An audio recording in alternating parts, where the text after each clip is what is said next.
Hey, everybody. Thanks for joining us for our Ask Autoline yet again. If you'd like to join in on the conversation, you can do it. You've got to have a Gmail account to be able to do so. That's easy enough to get. It's free. It's easy to be able to do. If you see a chat box on the right-hand side of your screen, you're probably using a computer. You might see the chat box at the bottom of your screen if you're on a mobile device. Anyway, that's where the chat takes place. Like I said, if you've got a Gmail account, you can join in on that. And by the way, would you like to be notified every time we have fresh new video going up on our YouTube channel? Of course you would. So you can sign in to be able to get that. Just click on the bell next to the subscribe button to turn on the notifications so you know when we have the latest videos posted. And I want to talk about the latest video that we posted, other than our normal shows that we put up there. And that's the latest video that we did with Tesla, or with Sandy Munro, on his teardown of the Tesla Model 3. He's been going through this, his company. It's not just Sandy Munro doing it. He's got a bunch of people working on doing this teardown. And they've been doing this for months. We've been posting videos back when there was 2 feet of snow on the ground, and now it's blistering hot outside. So we've seen the seasons change.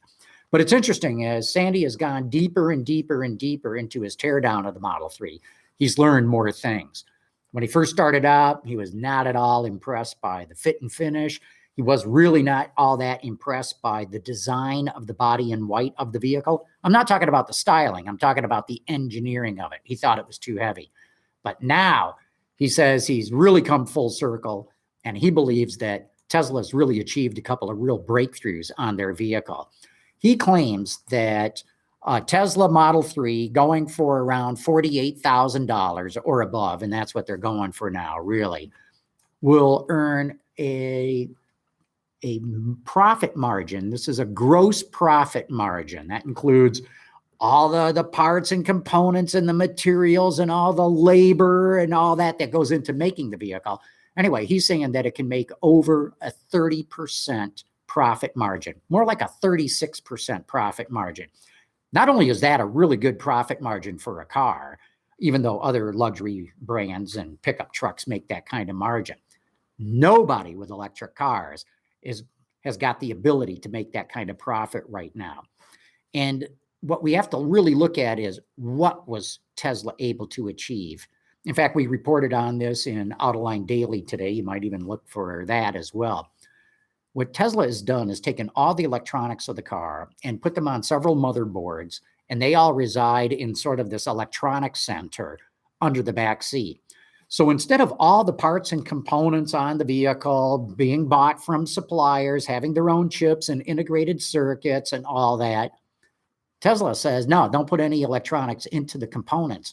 We'll put it into these motherboards. In fact, we're going to have some of the chips and ICs do double duty. They do more than just one thing. And as a result, Tesla is able to cut down on the number of chips and ICs that they use. And this greatly reduces the cost of the components that go into the car. And in fact, Sandy Munro says that a base model, a $35,000 Tesla Model 3, of which none have been built yet, but he says once they do that, he figures they should be able to make a double digit, like about an 18%, 18% gross profit margin on that car. And if he's right, that's pretty impressive of what Tesla has been able to do. Now, having said that, there's still a bunch of issues with Tesla as a car company, burning through cash, having to go out and probably raise more cash, having a pile of debt that can still call into question the health of the company. What Sandy's boring in on right now is the potential profitability of that car once they hit the volume that Tesla has said it's going to hit of 5,000 a week. Okay, so that's my thought provoker for the morning. And like I said, we've got a video on our website and on our YouTube channel. If you go to YouTube, just type in Autoline Network, and you'll find that video very quickly as a result. But anyway, we've got a video that goes into even more detail than what I just touched on right now. But let's get to some of your questions and comments. Joey's Cleaning Lady says, Tesla is the king of vertical integration. Yes, it is. In fact, they probably make too much in-house, like seats, things that could be easily outsourced so that Tesla could put people and money into things that are more important for the company. Trade Along 99 says, the short sellers aren't liking Sandy Munro too much right now. I imagine you're right, Trade Along. The shorts probably don't like hearing this. Joey's Cleaning Ladies back to say, there was an article a few months ago that the bill of material and manufacturing a Model 3 is around $24,000.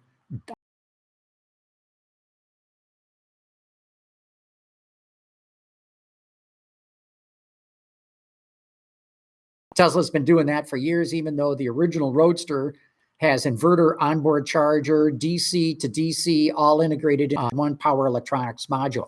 Yeah, I mean, if you figured out something good to do, like Tesla has, of consolidating all the electronics,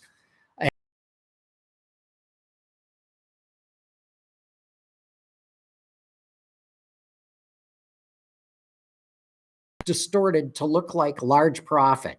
Consider the PT Elon history. And I don't know what you mean by the PT Elon history, but this isn't Elon making the claim. This is an independent outside company based in Detroit, Munro and Associates, that specializes on teardowns.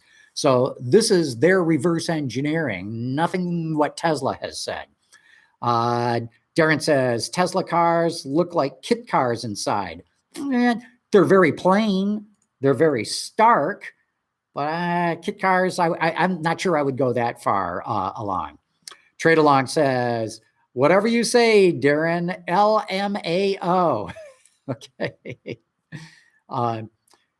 But very interesting, as I've said, what Sandy has said. Now we're going to have to see, can Tesla maintain a 5,000 unit a week production schedule just for the Model 3, not including the other two? Because if they can, this company might be able to post the kind of profits that Elon Musk has been promising for the third and fourth quarters of this year.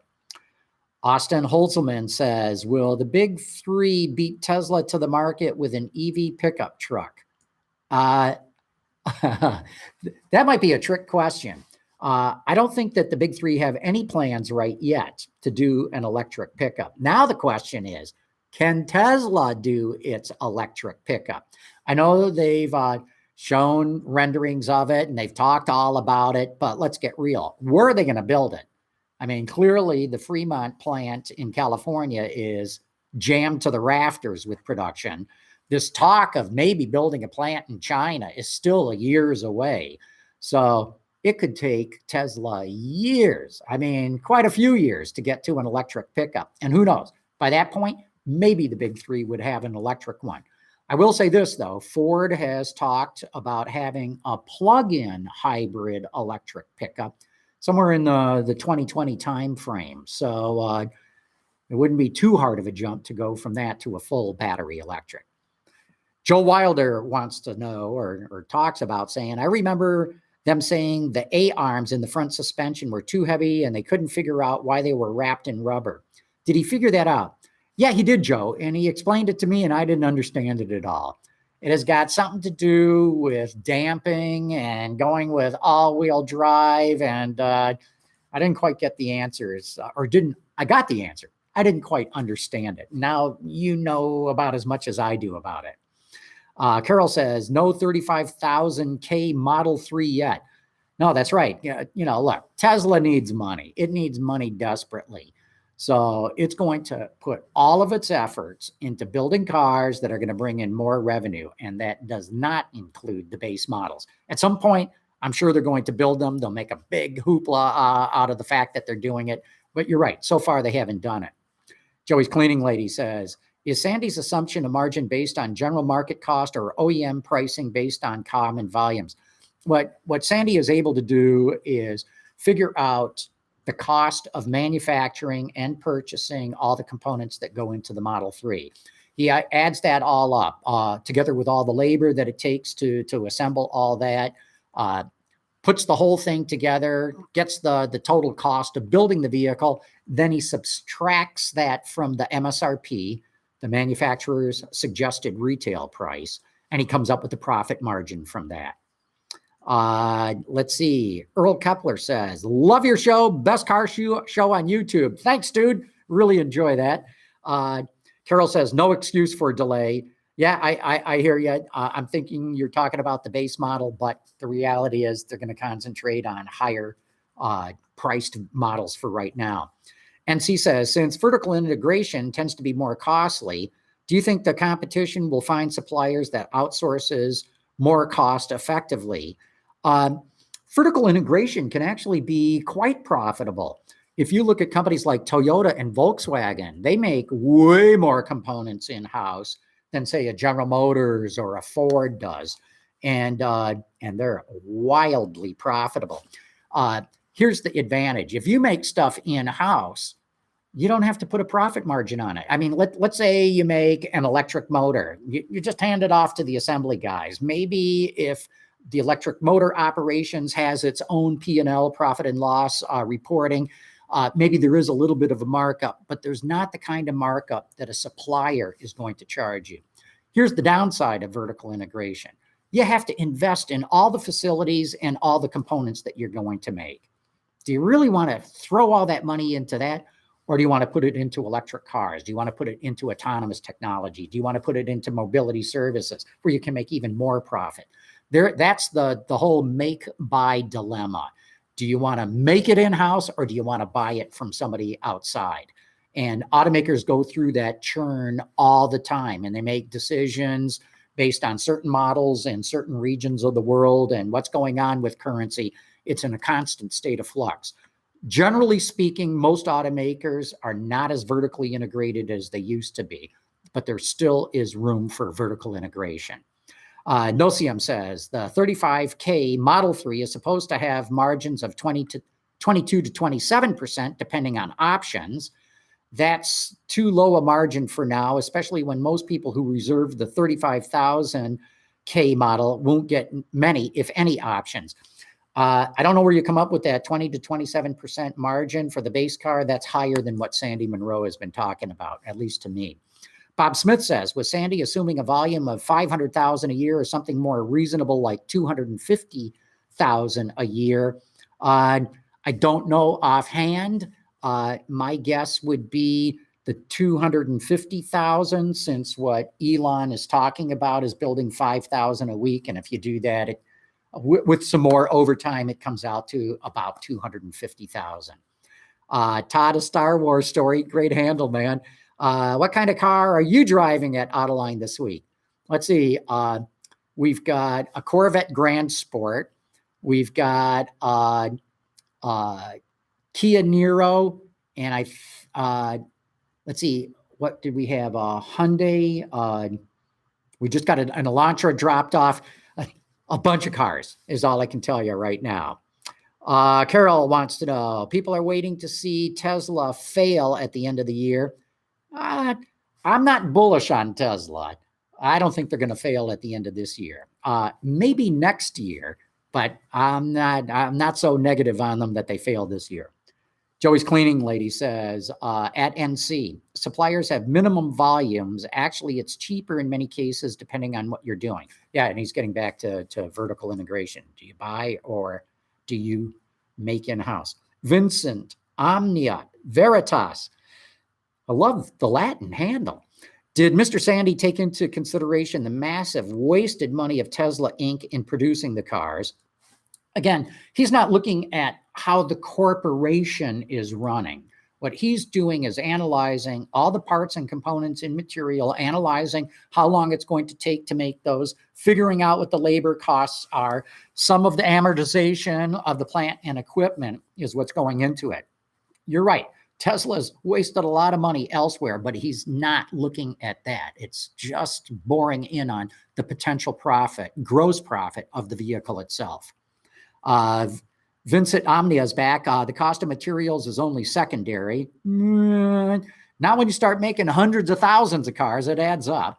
Sheragog says, it's about time we start calling out other automakers for not making EVs. Tesla has been building EVs for almost 10 years now. Why is still no one questioning their capability to build EVs? Sure, it's not a question of making EVs. It's a question of making money on EVs. Tesla is losing a fortune. General Motors is losing a fortune. Nissan is losing a fortune. Everybody who makes EVs loses big money on them. You know, Fiat Chrysler says they lose anywhere from $14,000 to $20,000 on every 500E that they sell. So if you're going to lose money, what's the rush? What is the rush to go to market and lose a whole bunch of money on these EVs? That's what the issue is really about. Earl Kepler says, could you give some details on BMW shutting down production at the Spartans, South Carolina plant? I don't have any details on that, but I got to tell you, right now, July, this is typically when assembly plants like to take summer vacation. And what they like to do is shut down for 2 weeks, send everybody away, except maybe keep a skeleton crew to do some maintenance and the like. But by letting everyone go on vacation at the same time, and again, I don't know if this is what it is, but my guess is it's what's going on. By sending everybody away at once, you do not have to use temporary workers while people go away on vacation in dribs and drabs, because no one does the job better than that man or woman standing in station who knows that job and can do it in their sleep. When you start putting in temps, that can impact your quality and your productivity. So my guess is the BMW plant is down for a summer break and that they'll be back up after that. IMHO says, did Sandy deduct the cost of newer Model 3s after Flufferbot was fired and 300 spot welds eliminated? No, I don't think he has looked into that, because he bought earlier models of the Model 3. And if Tesla is indeed taking out 300 spot welds, that would impact the speed of assembly and the cost of the car. But I'm trying to remember, I want to say the cost of a spot weld is about 7 cents. Maybe somebody else out there knows the number better than that. So eliminating 300 of them, yeah, it is taking out costs, but it's not big money. Macron Ben says, really nice show. Why do you think they will fail next year or at all? Simply because their cash burn is horrific. Their level of debt is astronomical. They're going to have to go out and raise more money, even though Elon Musk says, oh, no, we don't need to do that. And so I'm not questioning the viability of the car or the appeal of the car or the demand for the car.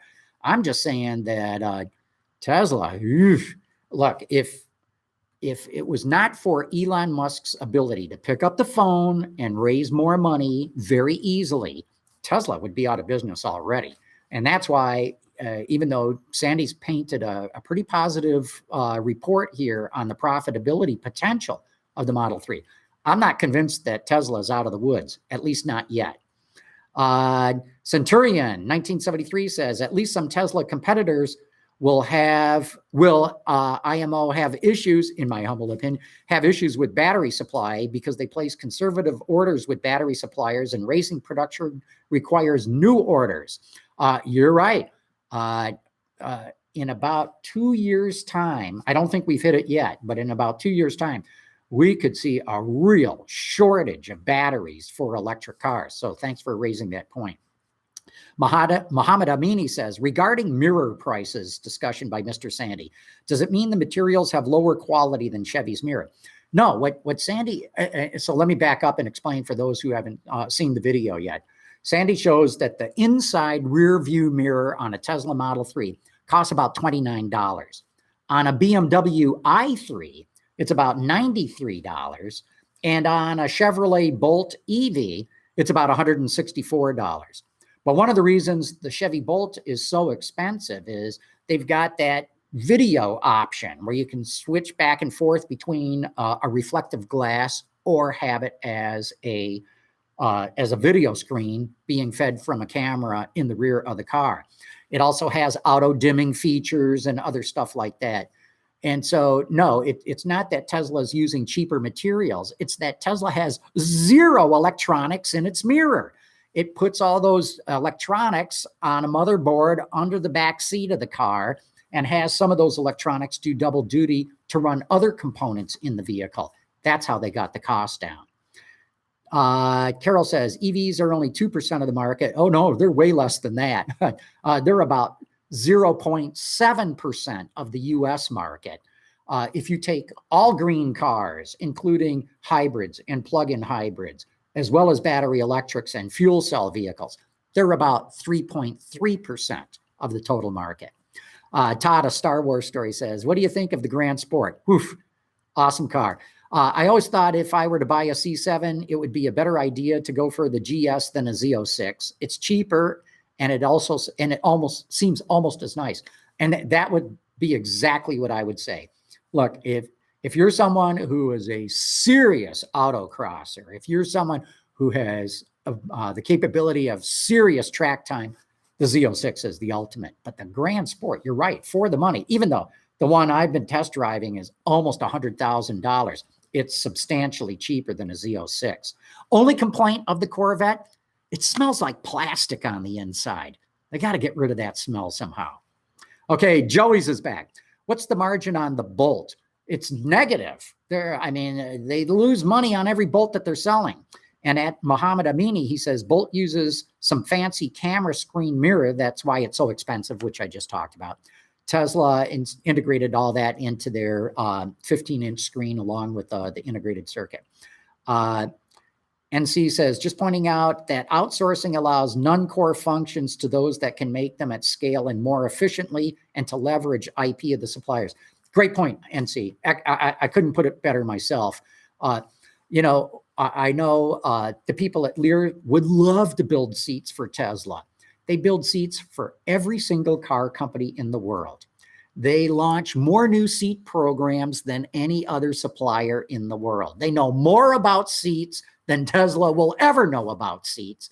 And that's why it would probably make sense in this one example for Lear to make the seats for Tesla. Anyway, great point, NC, about outsourcing. Muhammad Amini says the Tesla battery is really Panasonic technology. Am I right? It is. Panasonic plays a big role in it. It wouldn't surprise me if Tesla plays a role in that, though, because even though, for example, on the Chevy Bolt Eevee, the battery technology is all LG, the chemistry of the cells was designed by General Motors. LG just makes the whole thing, but very interesting that GM designed the chemistry of the cells. Peter K says, you do realize as they start selling 20,000 Model 3s a month, they will be bringing in cash and, according to Sandy, significant gross margin, don't you? Yes, I do, Peter. Absolutely. And that's the one saving grace. So I'm not saying that Tesla's going to go belly up. I'm not saying that they're out of the woods, but if they hit those production numbers and Sandy's numbers are right, you're absolutely right. They're going to be bringing in a lot of cash, and they're going to be able to put a lot of that to the bottom line, or at least pay off their debt. Tiny B says, careful what you say about Elon. He'll call you a pedo in his Twitter machine. What is Elon doing with that stuff? I mean, why would this? He calls one of the divers a hero of the rescue, a pedophile. I mean, come on. What the? Jeez, Elon. You got a pretty thin skin there, dude. And if you would spend more time just paying attention to your company, it would probably do better than chasing off doing these stupid tweets. Vincent's back saying, I recall now, he was talking about the cost of materials only. My question was about the profits for the company. So it wasn't relevant to Munro's teardown and comments. My mistake. Okay, thank you for admitting that. Austin Holzman says, as a last-ditch effort, could Tesla make the cash needed by starting to make a profit on the charging stations? There's not nearly enough money on the profit on the charging stations. Even though that whole part of their business is growing, it's very small compared to the automotive side. The only way that Tesla can be a successful company is they have to make a lot of electric cars and they have to make a lot of profit on them. Makram Ben says, thanks for the answer. I think Tesla is innovating the future, and it's only a matter of time until they have matured as a business. And if that happens soon, it's game over for all the others lagging behind. I wouldn't say it's game over. Look, there's no question. Tesla has been a massive disruptor in the automotive industry already. And if it gets to be real successful, that disruption will only continue. Sharagog says, if Eevee is not profitable, then why is everyone saying competition is coming for Tesla? because the law says you have to have electric cars. Look, there's the California zero emission vehicle mandate that essentially mandates electric cars. China has made no bones about it. It's already established market share levels that all automakers have to achieve with electric cars. Same with Europe. In fact, a lot of city centers in Europe are banning cars unless they are electric. So automakers have got to build these things whether they like to or not. If not for these rules and regulations, there would probably only be Tesla out there doing it. Not anybody else would be in a big rush to invest billions of dollars only to lose it all. JLB says, at the end of the day, all EVs will have electric motors, axle mounted or hub mounted, and a battery. So how will different manufacturers differentiate their products? Just like they do today. It's going to be styling. It's going to be performance. I mean, so they all have electric motors and batteries. How big is the battery? Will it give you a 400-mile range? Will it give you a 100-mile range? How many motors? Is it going to be all-wheel drive or front-wheel drive? What are the performance characteristics? What about the amenities of the vehicle itself? How many are you going to make? Are you going to make 9,000 a year like Ferrari does? Are you going to make 10 million a year like Toyota does? So there's going to be lots of opportunity for differentiation. Bob Smith says, Elon Musk has said that wouldn't require additional money in 2017, not ever. Tesla has had to this point is a lack of scale. 250,000 Model 3s with a 30% profit brings in $3.8 billion to the bottom line. Clearly that's what Tesla is hoping to achieve. Big volume of the Model 3 and lots of cash rolling in. Mohammed Amini, any progress on Elon's idea of Flint water crisis? Let's see. Elon's great at making big, grandiose announcements.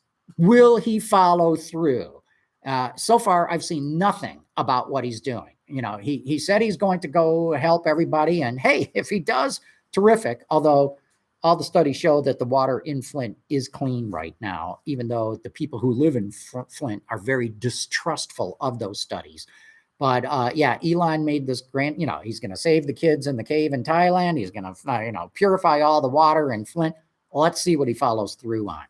Centurion 1973 says, Tesla hates outsourcing partially because several big traditional suppliers screwed them, like transmissions in the original Roadster and Falcon Wing doors on the Model X. I don't agree, Centurion.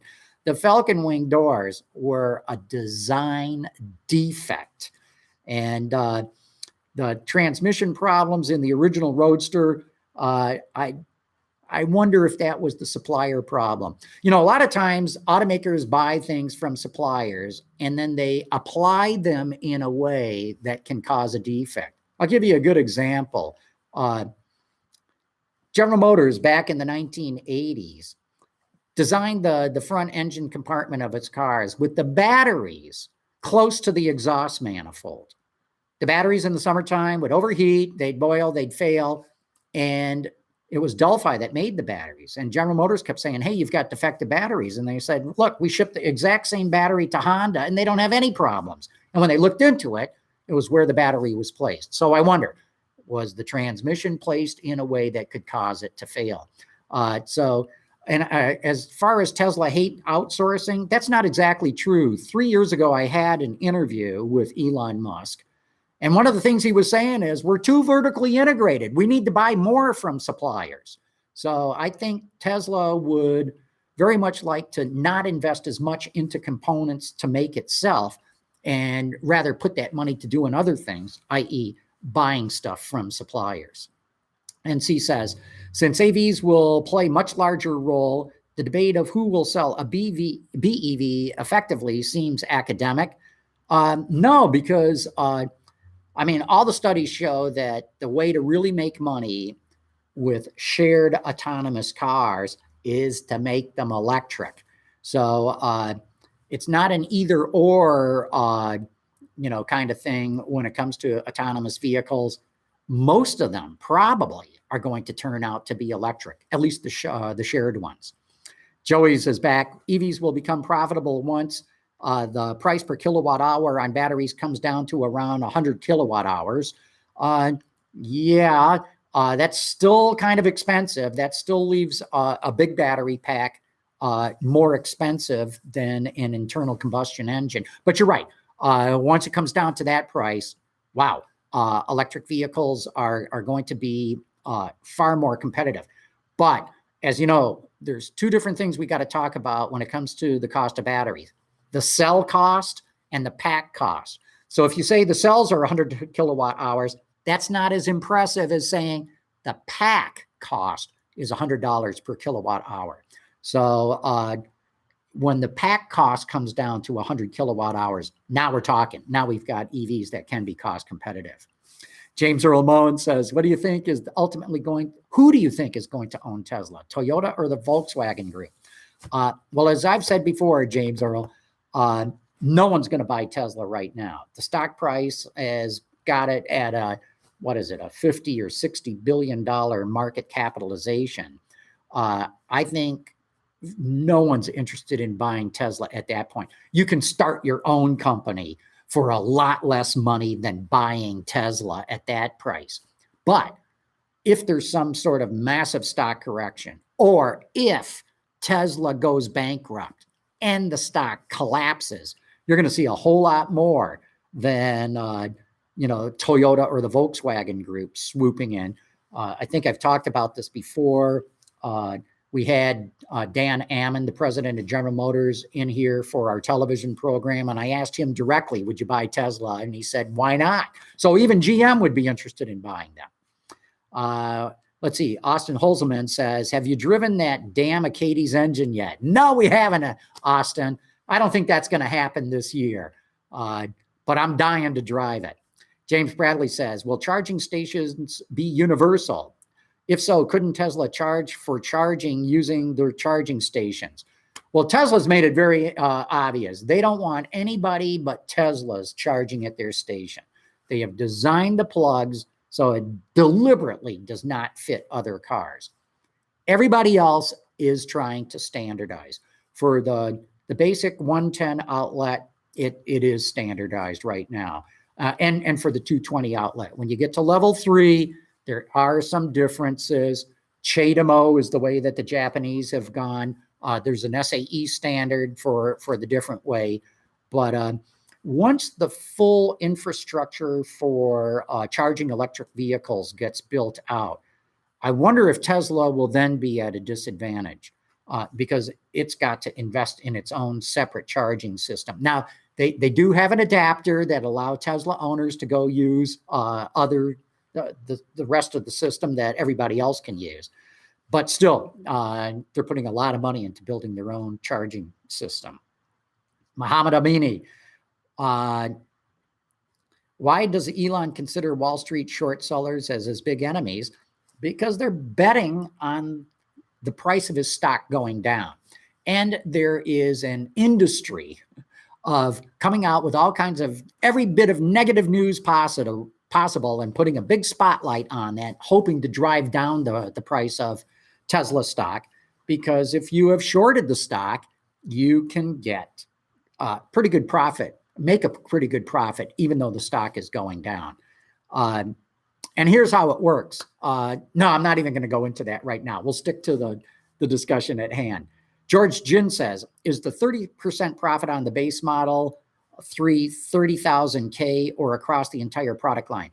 No, the 30% plus profit margin is on the cars that Tesla is selling right now. And most of those are going for $48,000 or even more, $55,000.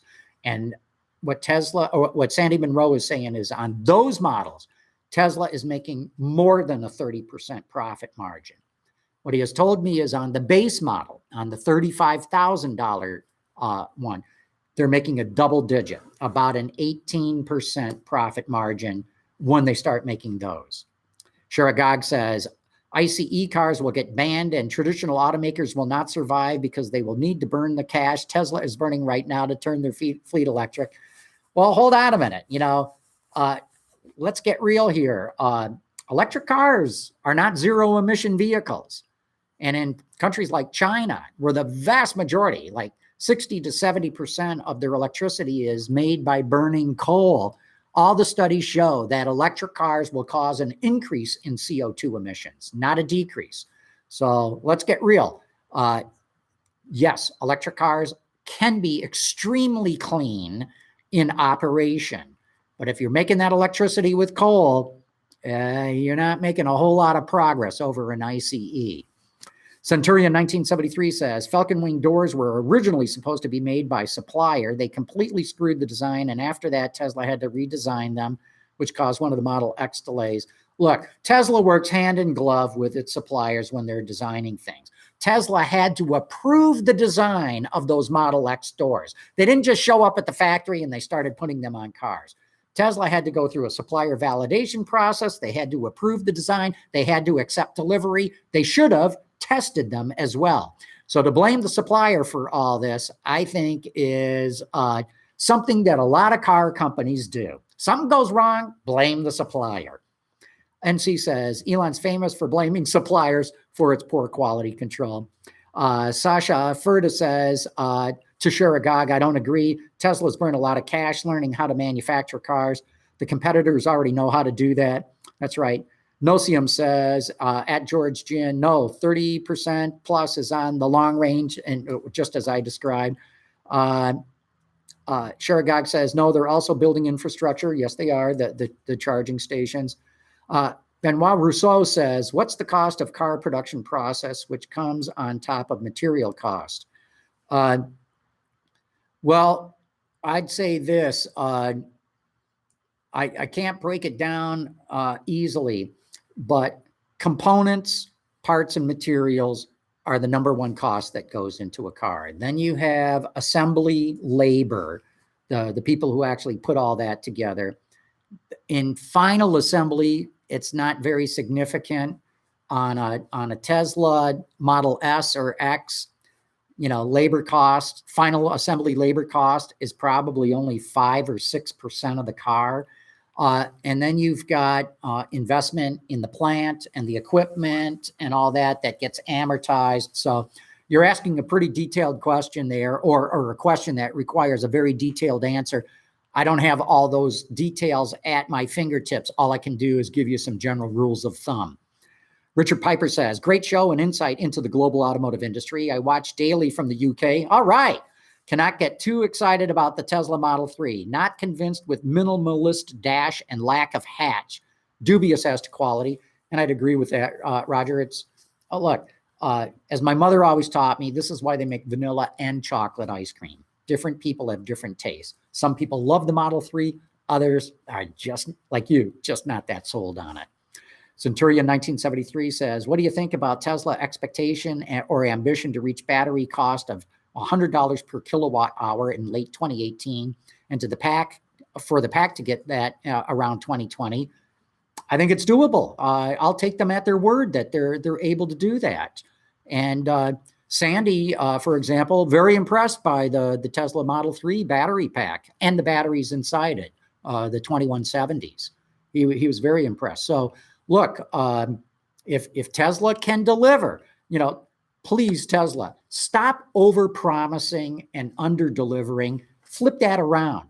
Under-promise and over-deliver, and you'll even turn the skeptics like me into believers. Sasha Ferda says, what will happen to Mazda given that they have done nothing with electrification? Well, remember, Toyota now owns a nice chunk of Mazda, and Mazda will have access to all of Toyota's technology. Toyota itself is not all that keen on electrics, nor is Mazda for that matter. But Mazda will have to buy the technology from Toyota, and there'll probably be a nice markup for that. But it's not going to have to do the upfront investment itself because clearly Mazda doesn't have the capability to do that. Joey's is back saying, Tesla has an adapter that allows you to use the CHAdeMO with their vehicles. Thanks for that, Joey. Peter K says, if traditional car makers make truly competitive EVs like the Model 3, their ICE car sales will tank because they'll be obsolete. They can't afford to kill their cash cows, but they need to. It'll happen, Peter. Look, this isn't going to happen overnight. I agree with you. At some point in time, electrified cars, battery electric cars, will supersede those with internal combustion engines. But we're talking more than a decade away before that happens. But you're right. The writing is on the wall, and all the traditional car companies know this too. The challenge for them is, how do you handle the gap? How do you manage that between having to have ICEs now and them going away at some point, but nobody knows exactly when. And they've got billions invested in ICEs that they can't walk away from. So that's their challenge. How do you manage that transition? And C says, the point is Waymo and others are the leader when creating AVs, and it's the cost of AV components that cost the most. So the powertrain is the secondary issue. You're right. I mean, AV, autonomous vehicle technology, is horrifically expensive right now, but man, is that cost coming down really fast. I mean, really fast. Give it another 3 years or so, 3 to 5 years. And I'm not going to say it's dirt cheap, but it's going to be extraordinarily affordable. Bob Smith says, Tesla had to go their own way on chargers because they started DC fast charging years before anyone else. Good point, Bob. They'll gladly let other companies use their system if they contribute towards the cost. Oh, interesting. I hadn't heard that. It'd be interesting if Tesla would allow that to happen. Let's see. We were at Nocian. Nocian says, John, Tesla designed that plug themselves. Yeah, he's saying the same thing. But I just read what Bob Smith said. Mr. Tesla has said, why do you dismiss the fact that Tesla has the best DC charging network? It's a huge advantage versus any competitors. The big car companies don't seem to be in any hurry into making charging stations. No, that's fair for you to say that. All I'm saying is that even in the United States, there's a big infrastructure coming. In the next 5 years, it's going to be coast to coast. And at that point, Tesla's investment may not look so good, but I understand what you guys are saying. They did get into DC fast charging before anybody was there. Scott C says, hello, John. How's that $300,000 Lincoln Town Car coming? I'm throwing the idea out there. I'm not going to back off that. Sadly, they have not contacted me to pick my brain about that idea. Sasha Furta says, if I remember correctly, Tesla charging standard is open source, royalty free to other manufacturers. Yeah, but the key is the charger plug. Look, Tesla, the Society of Automotive Engineers sets the standard for everything automotive. That's why even on a can of oil, you'll see it says SAE 10W30 or whatever the number is. It's the Society of Engineers that forms study groups from all the different car companies and the suppliers and the consultancies, and they study the issues and they get everybody's input and they write a standard. Tesla was in on those meetings. Tesla contributed all their input as to the standard that everybody should agree on. And then they went out and designed their own standard. Everybody at the SAE was totally pissed off. Everybody, all the other electric car companies were pissed off at Tesla for doing that. Now, I understand Tesla's got the right to do it. I understand they wanted to march to the tune of their own drum. But I can tell you, the EV community or the non-Tesla parts of the EV community and the SAE were not happy that Tesla sat in on all the meetings and then went out and did something else. Just giving you guys some insight as to what happened there. Makram Ben said, Tesla is building a superior product. EVs are superior against ICE. Even if the others were not forced by legislation to build EVs, they would because of the competition. Not so, Makram. Everybody will jump in with both feet when they can make a profit on EVs. They are struggling to make a profit on their ICEs, and they're not going to invest billions of dollars to make electric cars only to lose money. That will change once the cost of making electric cars comes down to the point that they're cost competitive with ICEs. Then you're going to see the real ramp up in electric cars. NC says, Tesla joined the CCS Association, so it's hedging its bets when it comes to fast charging. Yeah, maybe, but I can tell you, I've talked firsthand with some of the people that sat in on those SAE meetings. Joey says, Tesla cannot use CCS. It doesn't communicate over CAN to the DC fast charger. Superchargers communicate via That is why there is an adapter with CHAdeMO. Well, you guys know more than I do about this.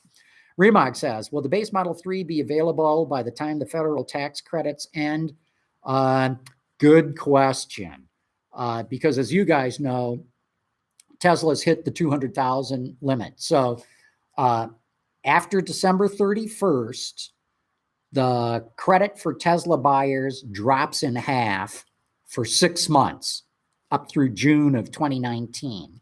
After that, it drops in half again for the next 6 months, and then it goes away completely. So by 2020, Tesla will be out of EV credits. Now the question is, will they build base Model 3s sometime before that? Let's see what happens. My guess is yes. You know, Tesla made a big deal out of the $35,000 base model price. If it can start building some of those cars and delivering them, it's going to get headlines all around the world. My guess is they will not build them until next year, but some of those buyers would get reduced tax credit at that point. Lost in the Curve says, do you foresee more car manufacturers selling directly to customers and bypassing dealerships, especially EVs? No, none. None of the traditional ones. And the reason I say that is, if you are an existing car company and you use franchise dealers, by law, you have to use franchise dealers from here to kingdom come. That's how it is. Tesla was able to get away with what it's doing because it never used franchise dealers. Now we'll see what happens. Let's say when Chinese companies start coming into the American market, conceivably they could sell direct to consumers rather than going through franchise dealers. But going through franchise dealers would be the fastest way to get a coast-to-coast dealer network. So we'll see what happens. But when you get into franchise laws, be careful because they're written very strictly. Sher Hagag says, then why is governments all over the world looking to ban ICE cars if electric cars will cause more pollution? You don't think they know what they're doing? No, I don't. I really don't. I mean, I'll point you to a study done by Tsinghua University in China that says if we go all electric, we're going to absolutely have more pollution in China. There was another study done by, I want to say, Yale that came to the same conclusion. And even the EPA in the United States will not call electric cars zero-emission vehicles. Because if you're getting your electricity from natural gas or coal, you are putting out CO2 emissions. And I'll say this too. It's very easy for politicians to say, oh, we banned these cars. It's no skin off their nose. They're not losing any money on it.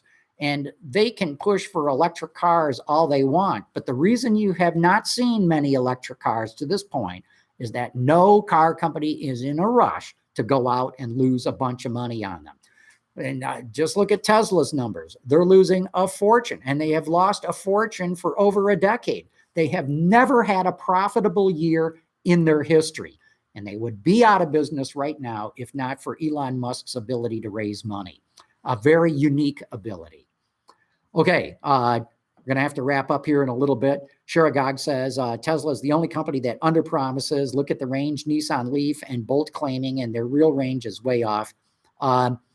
Depends. I've achieved greater range on the Bolt than what you know, they say 238 miles. I've gotten over 250, and I've come way short in the Nissan Leaf. But I did that in the wintertime.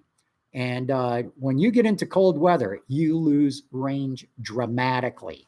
In fact, once you get down to around 20 to 25 degrees Fahrenheit, you will lose half the range in an electric car.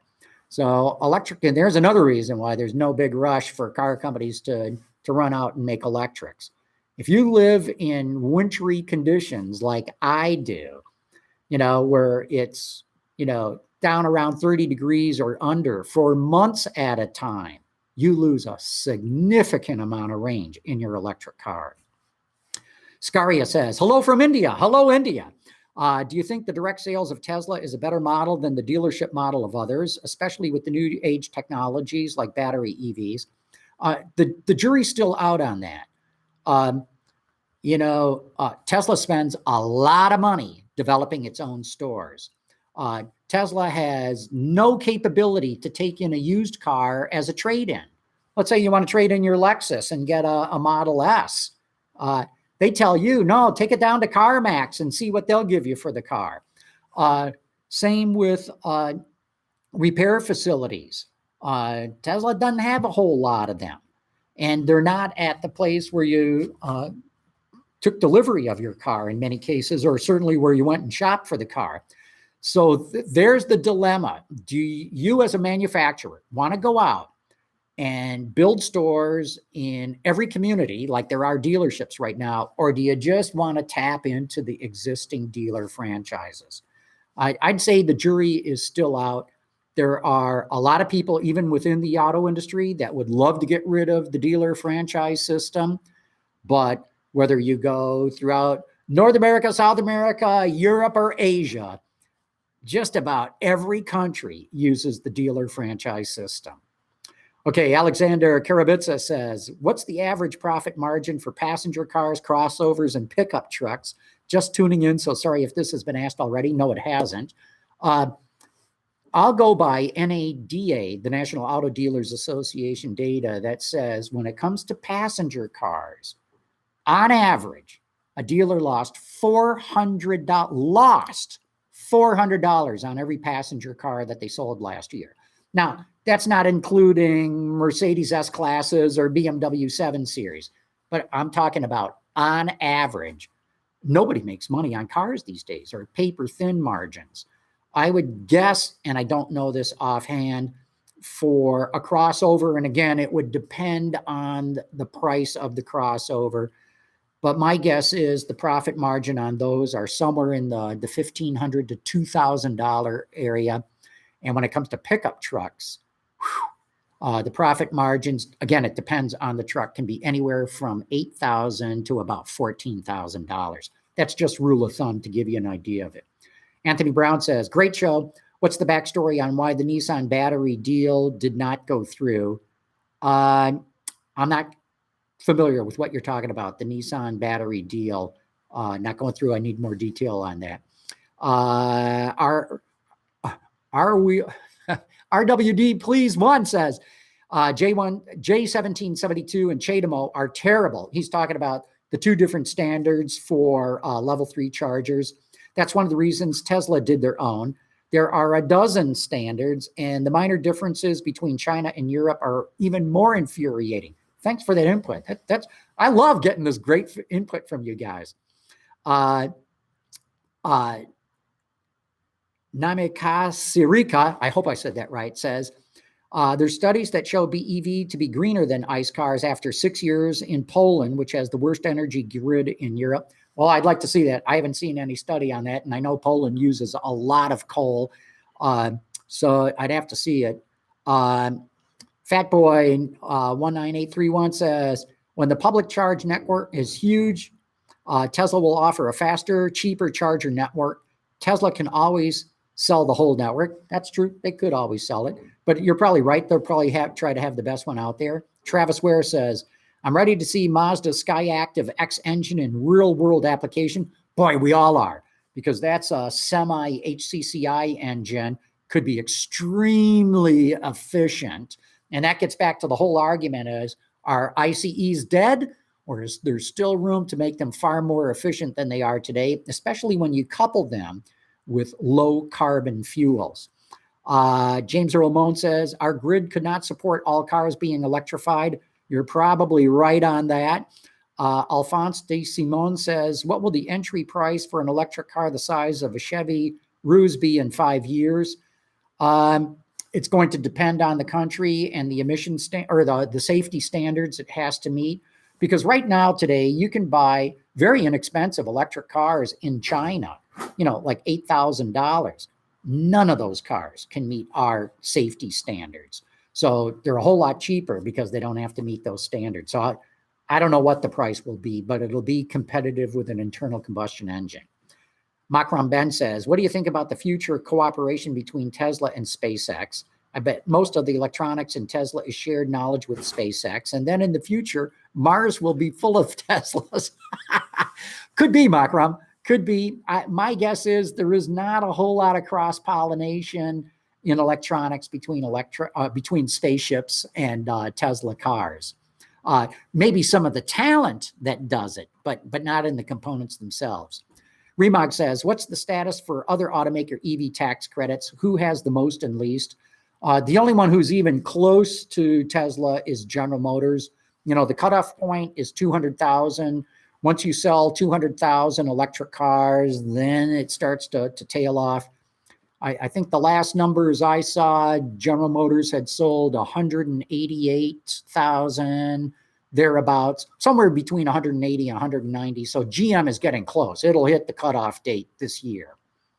And for the rest, everybody else is way behind. They've got lots of credits to go. In fact, this is another thing that gets back to the question of why would automakers not come out with EVs right now? I can tell you, for example, at Ford, some of their thinking is, why should we rush to the market and lose a bunch of money? And why not keep our powder dry? Why don't we come out with electrics somewhere in the 2020 time range? Just as Tesla's run out of its credits, just as General Motors is running out of its credits, now we come out with an electric vehicle that potentially we even make money on, and we've got all the credits ahead of us. So some of the strategy of these companies is keep your powder dry, don't burn up all your credits right now, wait until you have a viable electric car that you can make money on, then go to market. Leviathan Ty says, I think by 2020, Tesla will be able to lower the price of the base Model 3 to $25,000 due to owning battery production. Gigafactory will be almost complete. I don't think they're going to do that, Leviathan. Look, there's people standing in line to buy Model 3s, even the base model. Why drop the price? I mean, you're capacity constrained. You can only make $250,000 a year. Why not try to make as much money on those cars as you possibly can? That would be my strategy, at least. Okay, we're getting down to the very end here. Alexander Karabitsa says, in 2013 on Autoline After Hours, you said that you had interviewed Elon Musk and that he told you he would eventually sell Tesla. Will that ever happen, or is it safe to assume that it's off the table? You got a good memory, man. He didn't say that he was going to sell it. He said that if the right buyer came along, he would consider selling it. And by right buyer, what he meant was somebody who believed as passionately as he does that we have to convert the world to electric cars. So he wasn't promising to sell it. He was only saying that he would sell it to the right person. Okay, and we're going to make this the last one. Mr. Tesla says, will the U.S. tax credit expire at a certain date for everyone, even if they don't reach the 200,000 unit sales? That's been talked about. I mean, the Trump administration early on, especially when they were talking about the tax cut and looking for ways to pay for it, one of the things that they talked about was getting rid of all the electric car incentives. But that did not happen. We got the tax cut and those incentives stayed in place. In fact, just the opposite. There's talk of extending those tax credits. In fact, it's entirely possible that Congress will step in and grant Tesla and General Motors an extension. There's also talk of changing the way that you get that $7,500 back. Right now, you have to buy a car, and then at the end of the year, if you have enough income to do so, you can write down your taxable income by $7,500. So you got to have the income to be able to do it. You got to wait. You got to file with the IRS. Big hassle. There's been talk in Congress of just when you buy the car, handing you a check for $7,500 right at the dealership. And that would absolutely help sales of electric cars. But anyway, folks, hey, this has been a lot of fun talking with you. I love when I get challenged on things. I love it even more when you out there in the chat room provide even more information than what I'm able to do. Shows just how smart an audience that we've got on Ask Autoline. But with that, we wrap it up. McElroy here for Ask Autoline, signing out. Whew.